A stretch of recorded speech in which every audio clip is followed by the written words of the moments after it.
La llegada fue apoteósica, la despedida fue malita. Nosotros nos encantó que viniera Fidel, fue fantástico. Castro se convirtió en una piedra caliente al interior de Chile.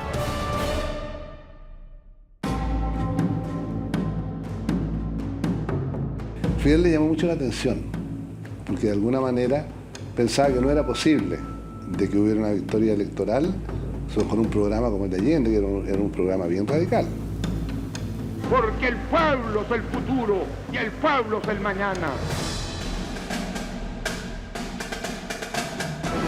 Se abría la posibilidad de llevar a cabo, en los marcos de un proceso institucional, ese programa de reforma. Se sorprendió con la victoria de Allende. Tenía una gran desconfianza hacia lo que sucedía en Chile. La posibilidad de que surgiera un segundo modelo de revolución que no fuera el de él era fatal.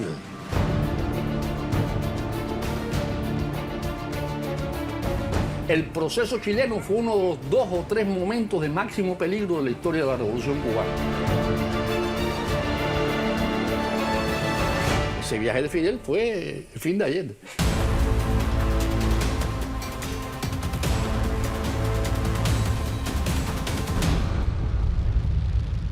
Llegará mañana, lo recibiremos en el aeropuerto, recorreremos las calles de Santiago, en auto abierto. Yo creo que el presidente Allende buscaba un reconocimiento a su proyecto. El pueblo querrá ver a Fidel Castro. Pero una cosa me quiere venir. Allende era muy reivindicatorio y muy sanador tener a Fidel aquí, de alguna manera mostrándole el respeto que le merecía esta historia.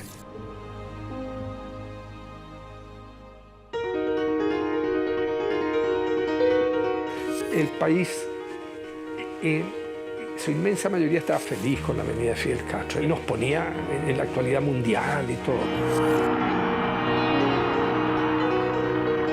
Era un líder de tal dimensión mitológica que por una parte se imponía por presencia, por inteligencia, por oratoria. Era el héroe que bajaba de esa revolución perfecta, es cierto, de la revolución cubana, que en los años 60 era nuestra, para los jóvenes, para las mujeres, era nuestra estrella que nos guiaba, te fijas, había venido acá y nos iba a ayudar, te fijas, a cambiar también nuestro país. Cuando Fidel Castro llega a Chile, ese 10 de noviembre de 1971, uno de los primeros abrazos fue para Tati, la hija del presidente Allende.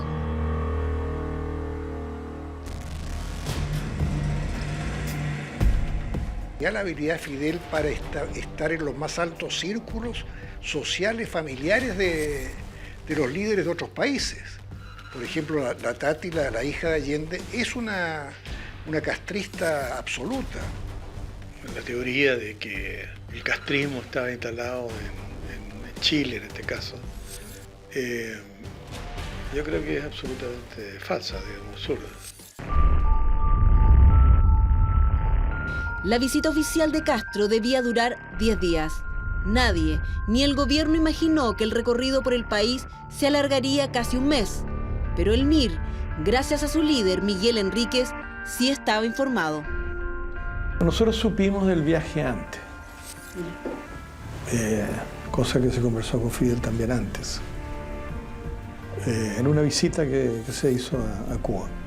¿Quién se entera de eso? ¿Quién visita a Cuba? Miguel. Y los cubanos nos pidieron, no Fidel, pero su aparato, digamos, su gente, nos pidió si podíamos colaborar durante la visita de Fidel. De modo que ya con meses de anticipación, nosotros asignamos un contingente de militantes del MIR de tiempo completo a preparar la visita de Fidel. ¿Les advirtieron que podía haber algún enfrentamiento? Podían haber situaciones delicadas y eran autos además que tenían un nivel de armamento fuerte. Andaban no solamente con pistolas, revólveres, sino que también andaban las famosas AK, incluso tengo el recuerdo, ahí en la maleta andábamos con estos lanzacohetes, que son los RPG-7, que son lanzacohetes soviéticos. Eran las armas que traía la seguridad cubana. ¿Era necesario? O sea, ellos eran los obligados, según su punto de vista, a garantizar la seguridad de su líder. Y como tal se les permitió que trajeran el armamento que estimaron adecuado. Y había el jefe de ellos que andaba con un maletín antiguo, viejo, pero apretaba un botón y salió la metralleta. ¿Usted vio eso? Yo lo vi. Él disparó conmigo en el norte y botó los cuellos de las botellas. O sea, era increíble. O sea, el hombre se maneja. Vivían para cuidar al comandante. Hemos venido a ver algo extraordinario. Algo extraordinario. En Chile está ocurriendo un proceso único. Algo más que único. Insólito.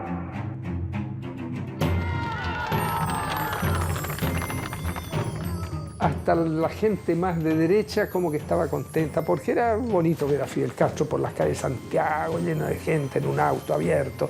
La Unidad Popular se volcó a las calles precisamente para recibir a Fidel Castro. La oposición de la época hizo exactamente lo contrario y también se manifestó públicamente. Y los adversarios de la Unidad Popular quedaron demudados, no tenían capacidad de acción, nunca había habido una manifestación de la oposición, no tenían la capacidad y estaban un poco inhibidos de hacerlo. Era una cuestión apoteósica, o sea, fue extraordinaria, era casi imposible para los compañeros, digamos, de la seguridad de Fidel propia de él y los nuestros, poder ir conteniendo, digamos, ese fervor y ese entusiasmo de la gente. Ya ustedes vieron que el compañero Allende y yo hemos cruzado 40 kilómetros entre una enorme multitud. Si uno se hubiera detenido a las amenazas de los imperialistas y a sus cosas truculentas, ¿qué habríamos hecho? Nos un blindado. Fue impresionante la cantidad de gente. La gente en todas las calles estaba lleno, era una multitud. Yo creo que eso es una clara demostración de cuán profundos son los vínculos y de cuán profundo ha calado la revolución cubana en el pueblo chileno. El objetivo estratégico mirado por los líderes, los dirigentes chilenos y por Allende era que Castro viniera a darle un espaldarazo a Allende, a la Unidad Popular y a su estrategia. Aquí está, comandante Fidel Castro. Allende yo creo que lo vio con satisfacción por una parte, que viniera Fidel a ver lo que él había logrado. Por eso le prepararon esa recepción masiva también, ¿cierto? Que era mostrar finalmente también. Es como los perros cuando se huelen, ¿no es cierto? Y él siempre había mirado a Fidel con admiración para arriba.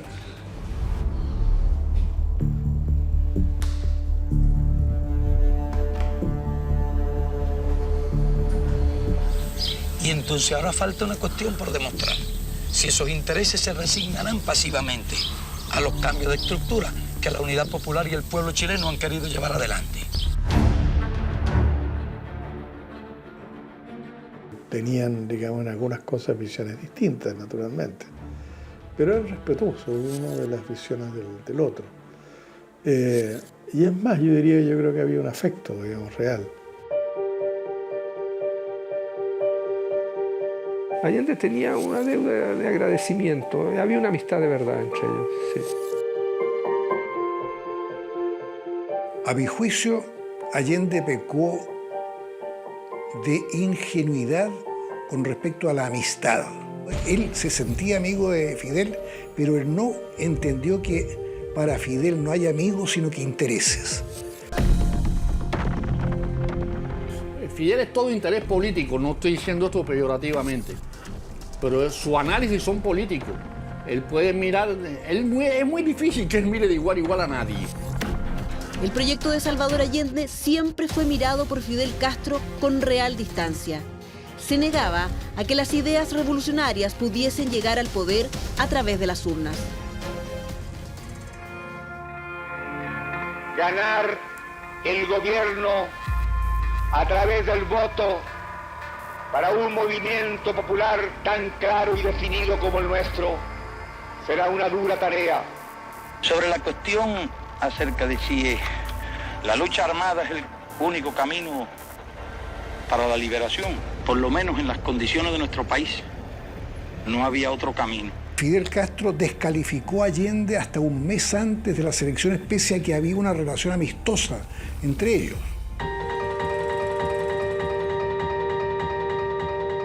Allende era uno de los tantos políticos que pasaba por Cuba, que tenía relación con Cuba. No creo que Fidel vislumbrara en él un potencial presidente.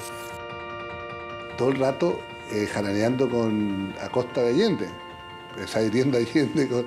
Bueno, Salvador, a ver, cuéntame cómo tú vas a hacer para ganar en Chile, que cuando vengan elecciones. Un poco burlándose de Allende. Claro, pero en buena, no de manera vejatoria o insultante, sino que con buen humor, ¿cachai? Incrédulo. Incrédulo. Yo examiné bien, cuando estuve en La Habana, toda la prensa anterior, cubana, que es prensa oficial, controlada totalmente. Las noticias de la elección en Chile son recuadros muy pequeños al final de página.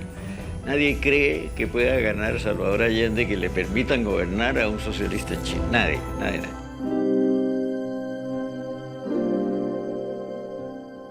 Me llama un día Salvador y me dice: quiero que vayas a cumplir una tarea que es muy importante.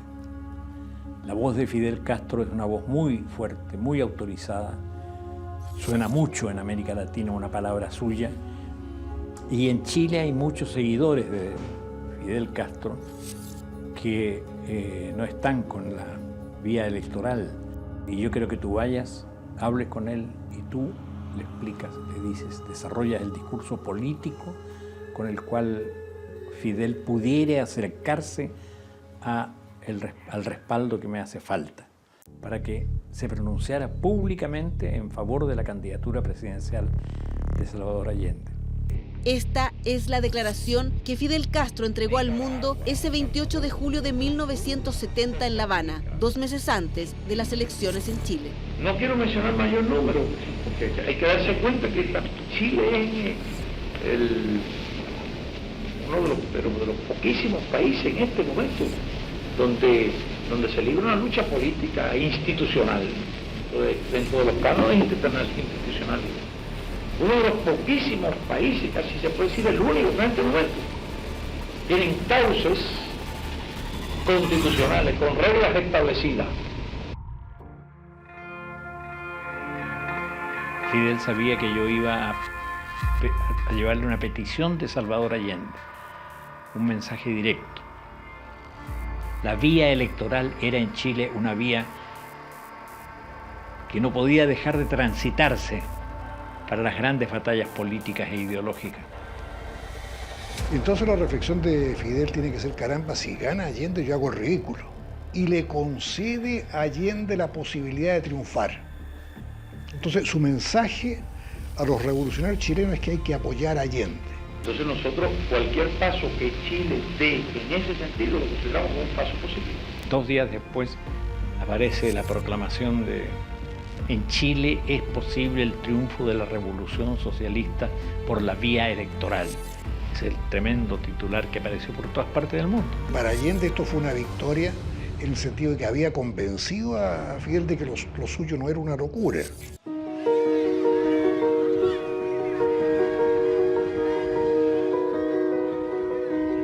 Los primeros días de la visita resultaron una real fiesta para el pueblo chileno y una satisfacción para el gobierno.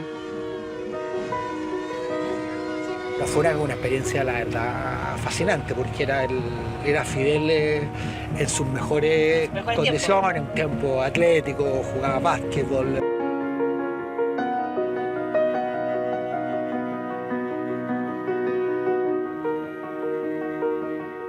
Se conversaba hasta las 6, 7 de la mañana, fascinaba a todo el mundo. No me recuerdo de conversaciones, por ejemplo, una en Antofagasta que fue muy famosa con toda la guarnición y los militares, la verdad es que estaban todos así chochos con este personaje.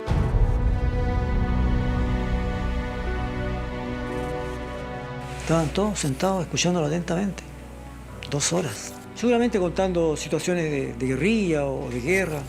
A lo mejor los militares también inteligentemente aprendiendo, muy atentos. muy atentos, casi embobados. Y ahora, lo que todos ustedes esperaban, la palabra del primer ministro de Cuba, Fidel Castro.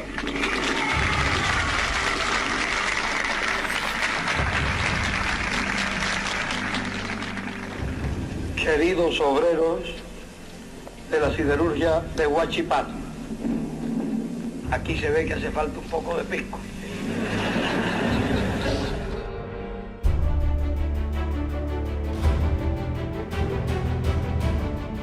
Estaba feliz, estaba dichoso, no lo veía, no dormía, ¿no? Dormía menos que nosotros, o sea, él dormía, no sé, se acostaba a 5 de la mañana y a veces ya a las 8 estábamos por partir. O sea, un poquito agotador. Total. O sea, no, los primeros que queríamos que se fuera éramos nosotros. ¿Quién ha parecido el puerto de Iquique? Ahora empiezo a ver el puerto como ciudad, magnífico, y el puerto como instalación portuaria. Es interesante, ¿no? Hay una mística popular ahí que se entregó por entero, ¿no? Y yo creo que, yo no sé, pero yo creo que eso es lo que se da cuenta Fidel cuando viene. El poder popular ya era realidad. A veces se habla de la fiesta, la farra de la Unidad Popular. No creo que fue ninguna farra, digamos. Pero si tú me dices, ¿tenía algo de festivo? En un buen sentido, sí. Veía un país embriagado en la alegría de una victoria electoral. Dijo, Chile es un país bueno, un pueblo bueno para hacer revolución. Los discursos de Fidel fueron cambiando de tono y su estadía, que llenaba las páginas de los diarios, comenzó a incomodar al propio presidente Allende. ¿Cuándo se dieron cuenta ustedes que Allende ya estaba un poquito molesto con la visita? Yo creo que cuando partieron también los ataques de prensa, incluso hay un diario que iba marcando los días. Todos los días decían, ya día tanto, día tanto. El clima de opinión pública se fue modificando. Castro había caído en la trampa de la prensa de oposición, de contestar y que lo contestaban. Y claro, no tenía la plasticidad de un político en un sistema democrático. Era insultante, era falta de respeto, pero sobre todo, digamos, era una prensa totalmente subversiva. Los problemas del país estaban enmascarados esos días en torno a la visita de Fidel, para bueno y para malo. Entonces, como tú dices, era el tema del día, todos los días Fidel era el tema del día. Y Allende se daba cuenta que esto de haber partido muy bien, con una recepción apoteósica, entusiasta, comenzaba con el tiempo a desgastarse y terminaba por afectar la propia adhesión a su gobierno. Me imagino que la gente le tienen que haber empezado a reclamar. Los mandos medios, la gente, entre ellos el mismo Altamirano probablemente. Le tiene que haber dicho, oye, Salvador, esto no tiene presentación, o sea, ya está bueno, ya. En el fondo estamos intervenidos todo el día hablando de algo que no queremos hablar, tenemos muchos problemas para estar con un problema permanente, pasándole por arriba a todos los demás. Igualmente. Buenos días, Buenos días. Fidel arribó a Tierra del Fuego alrededor de la 1:30 de la tarde. Yo creo que Allende no se animó nunca a decirle a Fidel, mira Fidel, basta. En este momento va a probar un pedazo de carne.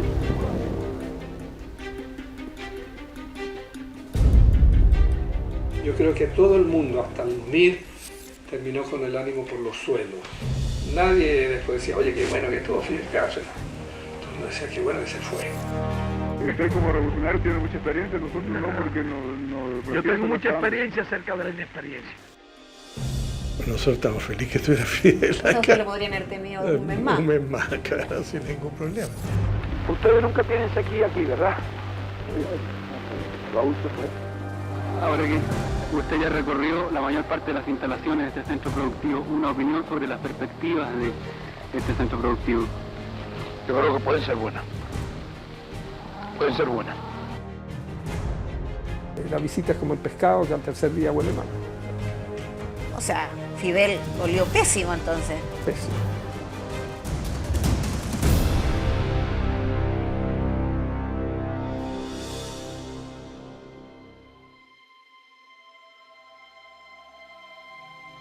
Así, las dos visiones de revolución comenzaban sigilosamente a enfrentarse. Bueno, Fidel es un revolucionario y los revolucionarios transmiten la necesidad de la revolución. Ahora, ¿la revolución con las armas? No, yo te voy a decir eso exactamente. O sea, yo creo que él era muy respetuoso para decir, mira, aquí todos queremos lo mismo, queremos un cambio, queremos una revolución, queremos salir del capitalismo. Pero el presidente Allende también lo está haciendo a su manera.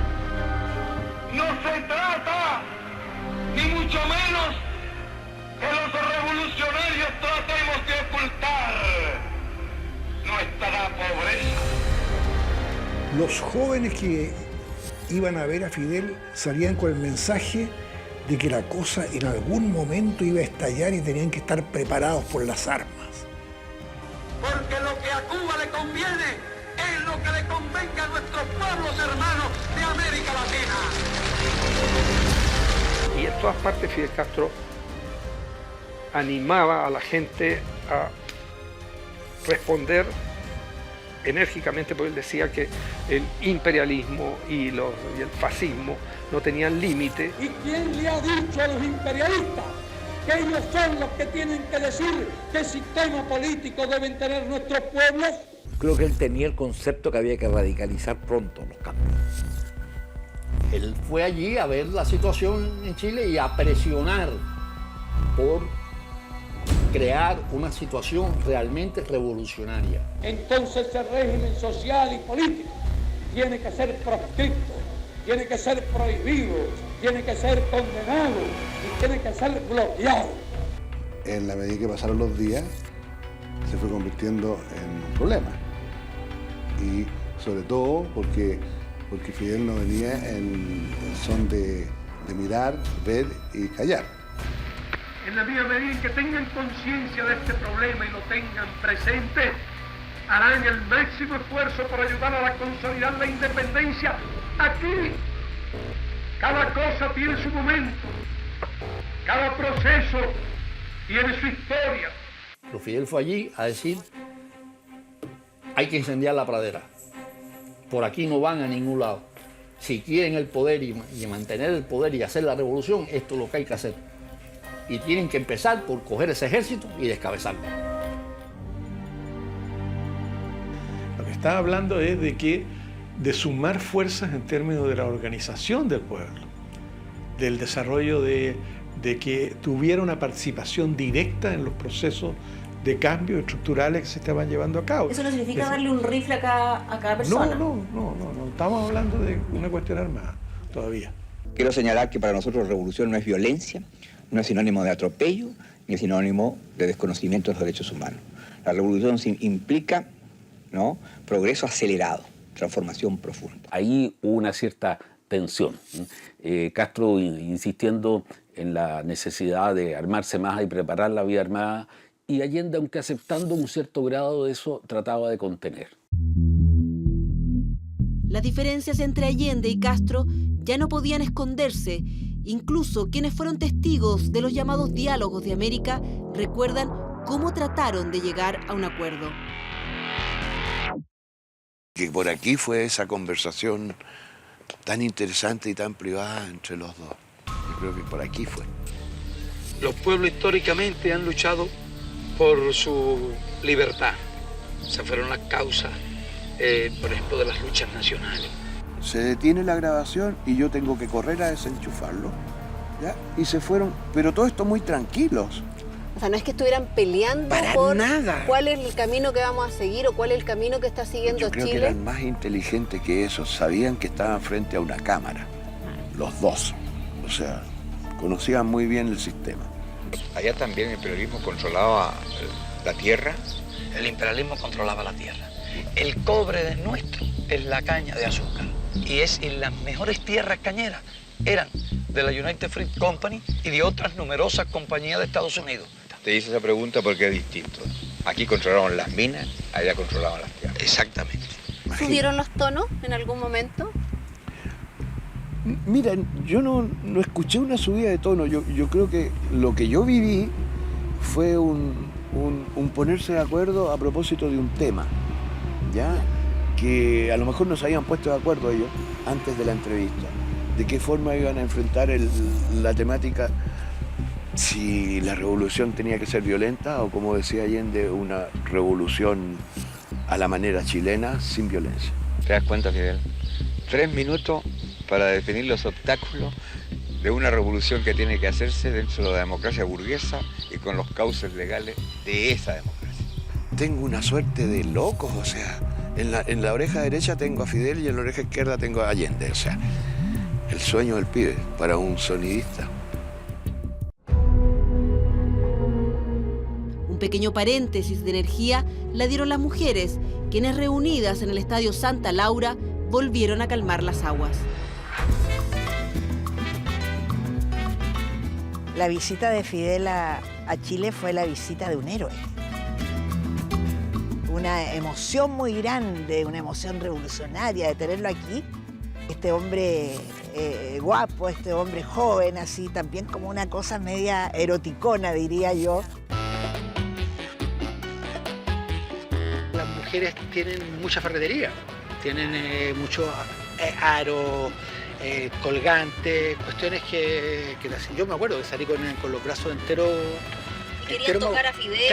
Claro, nosotros tenemos que protegerlo. Ahí sí que era rockstar.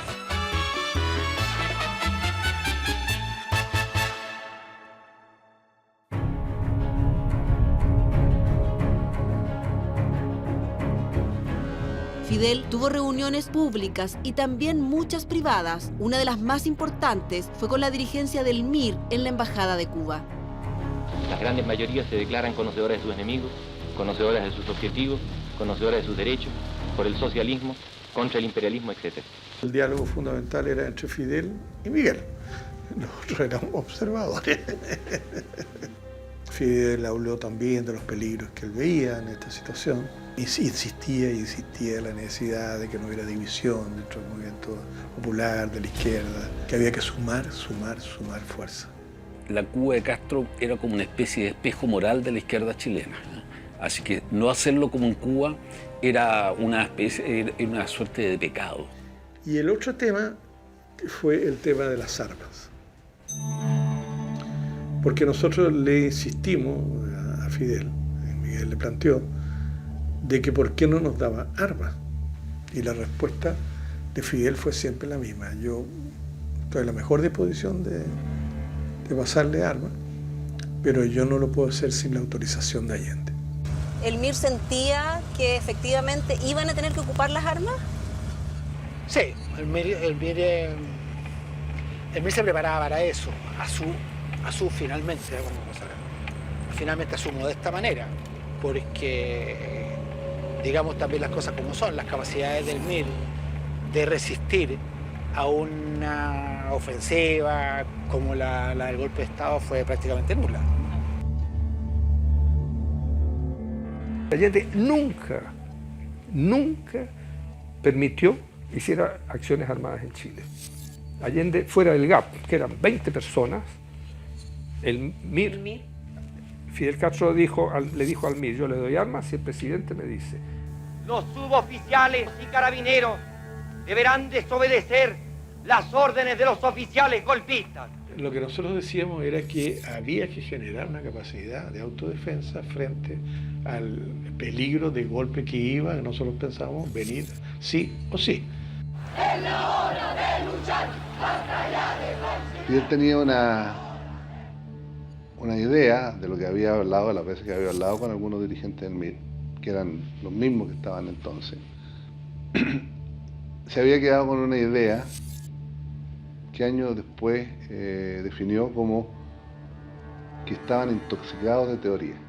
O sea, tampoco creyó que el MIR era capaz. No. Tenía una cierta desconfianza fundada en la forma de cabeza que tenían los dirigentes del MIR en Chile. Saben que ellos traducen a Fidel Castro y que Fidel Castro son como su objeto preferido. Después del 11, Castro dijo que había sido los únicos que habían luchado de verdad.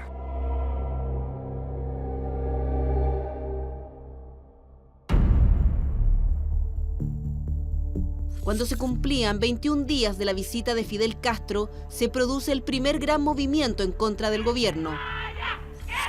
Las mujeres de oposición salen a las calles y pasan a la historia como la marcha de las cacerolas vacías. Que queremos de que este hombre una vez por todas se vaya y nos deje tranquila. Que hasta cuándo nos va a tener muertas de hambre a nosotros y a nuestros hijos.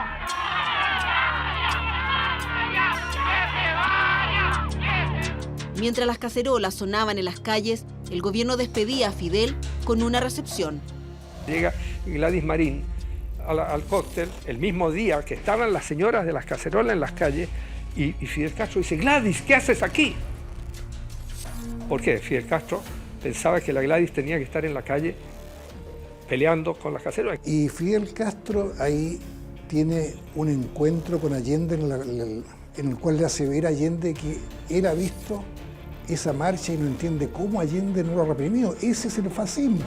Si tú dejas que esto se desarrolle, ya hay una inducción de Castro para que reprima con fuerza a Allende esto. Y Allende le dice: mira, Fidel, tú gobiernas en Cuba, yo gobierno en Chile.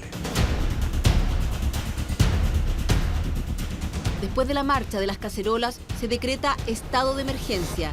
El país está en tensión y Allende pide hablar en privado con Fidel. Le dijo a Fidel que quería hablar con él y que fuera a verlo al Cañaveral. Y entonces Fidel, cuando le dijeron, pero el presidente insiste que dijo: bueno, vamos. Todo el mundo en zafarrancho, pero vamos. Esa debe ser una conversación en la que no sé si hablan al lado de la visita misma, sino que en la que se pusieron sobre la mesa las diferencias que había entre el proceso chileno y el proceso cubano. Pero no es que haya habido ni menos una intención de imponer una vía.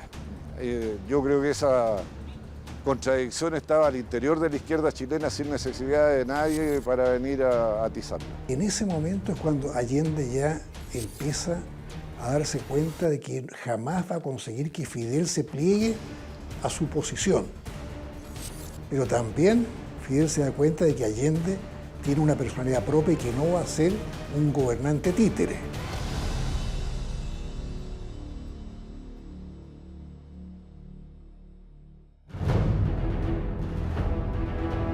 Hemos venido a aprender cómo se comportan las leyes de la sociedad humana. Hemos venido a ver algo extraordinario. Algo extraordinario. En Chile está ocurriendo un proceso único, algo más que único, insólito. El Estadio Nacional fue el último discurso de Fidel Castro en Chile. Fue allí donde se advierte que las diferencias con Allende no se zanjaron. Diferencias que se evidenciaban desde el discurso en el Santa Laura. El pueblo ahora tiene que sufrir sus consecuencias. Y cuando vengan con esos trucos, decirle: váyanse al diablo, que ustedes son los culpables de todos los problemas que podamos tener. Y Allende debió oírlo y si Allende le hubiese hecho caso a Fidel, estuviera todavía un presidente ahí, sería el segundo comandante jefe en América Latina. No le gustó, ¿cómo le va a gustar? Era como aguarle, en el fondo es como tú estás celebrando el bautizo y yo vengo a decir que no sé, menso, si lo que pasa es que te va a morir la guagua dentro de 3 días. Desde el punto de vista de la lógica de Fidel, yo creo que él tenía que hacerlo, tenía que decirle, ¿no?, a él y al pueblo que había otro camino también. Sin tener carne de mártir, no daré un paso atrás, y que lo sepan, dejaré la moneda cuando cumpla el mandato que el pueblo me diera.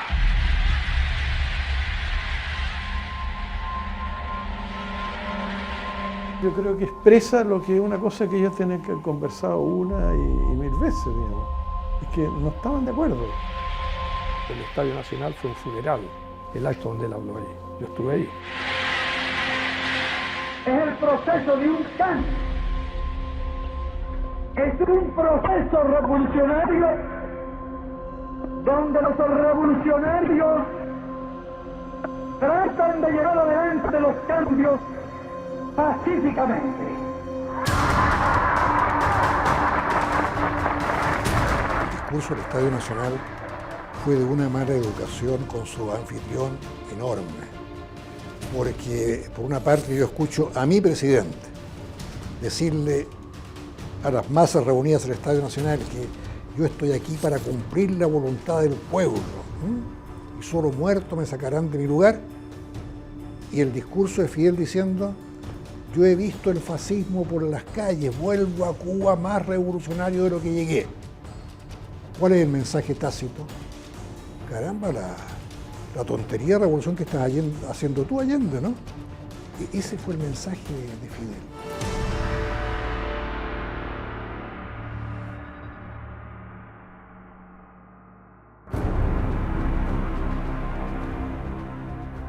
Dejó a los allendistas con una amargura, con un mal sabor de boca. ¿Cuánto daño le hizo Fidel Castro a Allende? Todo el daño que tú puedas presumir. No apoyar a veces en esas coyunturas es maltratar. Empujar hacia una vía que no quiere seguir otra persona es maltratar.